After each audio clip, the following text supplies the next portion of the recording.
So I'm born and raised in England. I hail from Pakistani Kashmiri parents, immigrant parents. So I'm born in 1965.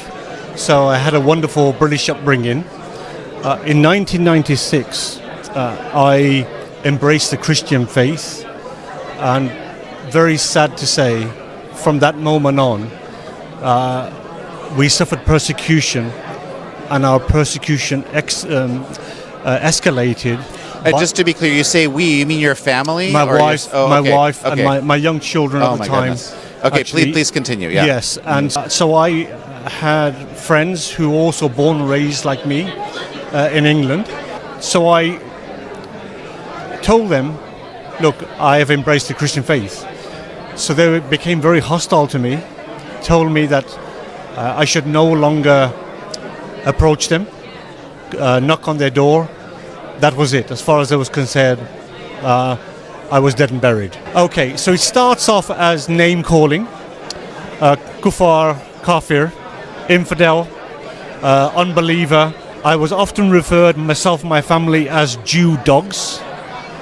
So it's the superiority of Islam and the hatred, as it's ingrained in them, to hate Christians, Jews. It becomes confrontational, being spat at, being dehumanized in front of your wife and children, jostled.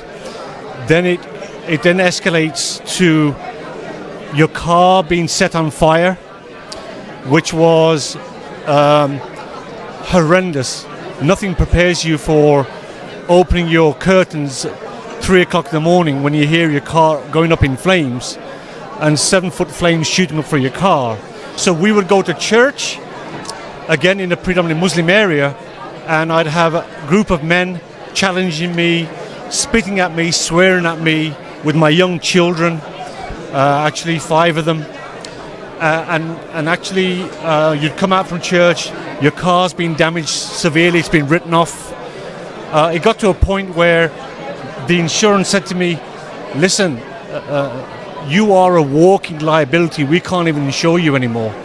Then before you know it, drive-by brickings where cars screech to a halt, all hours in the early morning, young men jump out,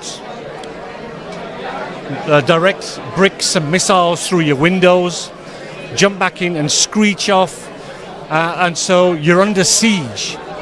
And then before you know it, you're deep in clinical depression.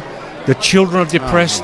It's acts of terrorism just played out under the noses of the police, who have failed. In the hadith, the sayings and the teachings of Muhammad, the hadith, separate to the Quran, chapter 9, verse 5, he is quoted as saying, anybody that leaves this religion, kill them.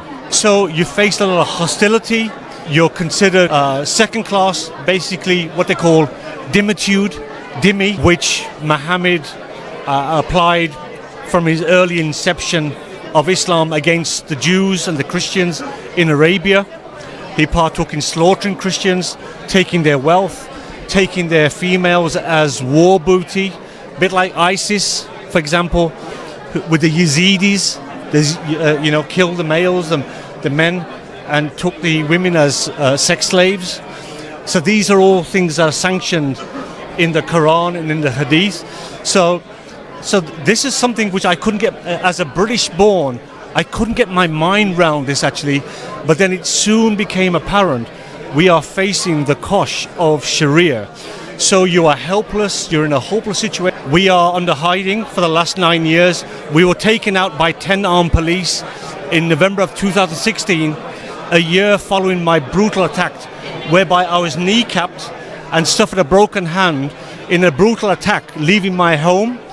And if it wasn't for 2 Polish immigrant workers, God bless Poland, God bless the Polish people, who several doors away were standing outside having a conversation with each other, came running to my aid and saved my life.